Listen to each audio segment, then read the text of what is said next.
Hey y'all, welcome back to my channel. If you don't know me, my name is Maya Ashley, and today we will be going from this to this. And this is a very beginner friendly tutorial because when I say I am not an expert in any way, shape, or form, I am not an expert.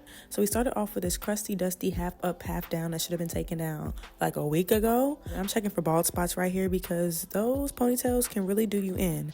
Luckily for me, there were no bald spots, so we may continue. I had an event to go to later this day, so this really is a quick fix, and I'm showing y'all how I did it very, very efficiently. So I just slapped this wig cap over my head, braids still in and all, and don't worry, the wig is linked down below if you could not catch that.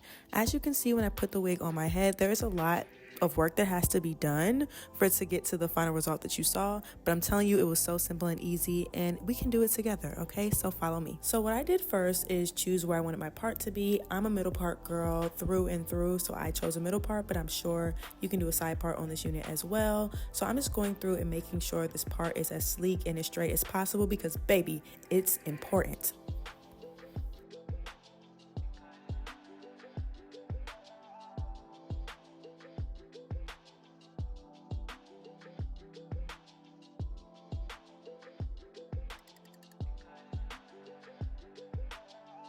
So when I got the part where I wanted it to be, I went ahead and took the wig off and used this lace tint mousse. And yeah, I couldn't get it together. I was spilling it everywhere. And then I switched to a foundation brush to go ahead and put the lace tint mousse on. But this ended up being a little bit too dark. But of course, I feel like that was more like user error, or I ordered the wrong color. So I went ahead with my foundation and just put that all over the lace, ensuring that every inch was covered so that the lace can match my skin tone a little bit better. And who says synthetic wigs cannot eat? Because even though this is a synthetica, you see that lace matching my head? Precisely, exactly. Gotta check that part out one more time, and we're moving on to the next step. So now we are taking our hot comb, and God bless anyone who has had the experience of using an actual hot comb on a stove. Bonding moment right there. But anyway, I've never used a hot comb on myself for real, so as you can see with my face, I was a little scared to burn myself, and I was also scared to burn this hair, but surprisingly, it did not burn. It really didn't even smoke that much.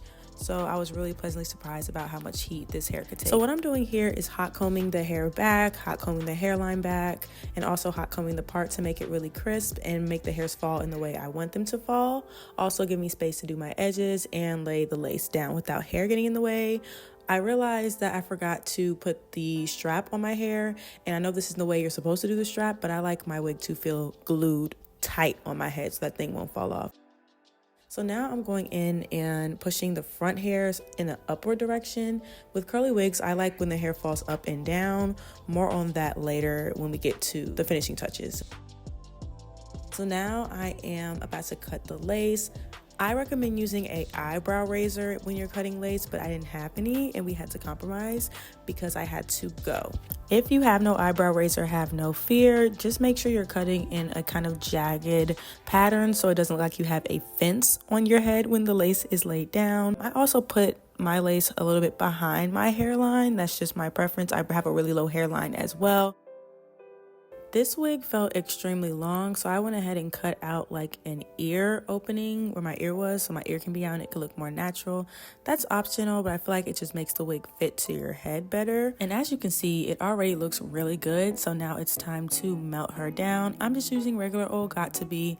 I'm putting it all over my edges, my hairline, and I'm making sure to let that one coat dry, put another coat, let that one coat dry, and continue that process until your forehead is sticky, okay? I mean your finger sticking to the forehead. For reference, I wait about a minute and a half before each spray application. Make sure to really get in the sides because that's the part that tends to lift. As you can see, my fingers are getting real tacky, it's real sticky. So that means it's time to go ahead and pull down the lace. Do it very carefully so you're not getting the hair all over the place. The way I like to lay mine down is with the back of a comb and pressing the lace down into my head.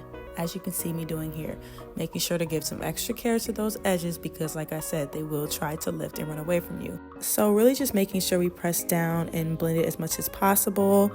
always paying extra attention to those sides. After this, we're going to go ahead and pull the hair back and put on my wig band for about 10 to 15 minutes or until you feel like it is dry. I personally used a blow dryer for this. I used it on cold, no heat, because I needed to speed up the process. But if you can, I recommend you just sit it out and wait a few minutes, but I had somewhere to go. And when you take that band off, boom, you're really good to go. You could wear it this way, but I am a edge girl and I also want to make my part look a little bit more crisp, so I'm going in just making sure every hair is in place. And then we take our LA Girl Pro Conceal. I am a Pro Conceal girl down. I put a little bit too much, but have no fear. All you gotta do is kind of smudge it in with your finger to make it blend more, and you put that all throughout your part. If you have a concealer brush, it's probably best to use that to get a more concise and precise line. If you don't, like I didn't have one, I just kind of press my fingers onto the brush tip of the concealer to make it a little bit sharper. Now I'm going in and just again making sure the hairs are falling where I want to. There's been a lot of manipulation, so just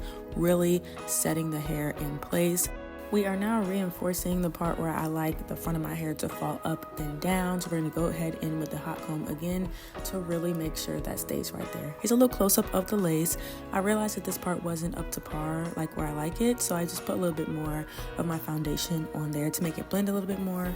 Now we could stop here, but we're not going to because it's time for the fun part, which are the edges. So I just pulled out a little bit of hair on each side of my head and then I started cutting. Now y'all, this is important. Start off long because if you cut it too short, the hair's not growing back, okay? And then I flat ironed it in the opposite direction of my forehead, and I went ahead and used the edge brush and the comb side to really swoop it the way I like it. And I was pressed right here because I've never done these little soft swoopy edges before, so I was real hyped that I could achieve it. Again, we're going in to make the front fall up and down. It's just really important. I feel like that really makes the look give. I'm just too hyped because, like I said, I ate this up and this is my first time. Making sure that everything's set with this got to be. I even went in with the got to be on the front parts of my hair. Don't put too much because it might smoke. It won't burn, but it might smoke. But this got to be is helping this front part kind of stay glued up in that position that I like. Giving y'all a little close-up action. I was just too hype and proud of myself. And like I said, this is very beginner friendly. Like, I had no experience doing this for real before. So I just clipped up my hair and left it on while I was doing my makeup. And this is the final look. Let me know if you try this wig. Thank y'all for watching and see you in the next one. Bye!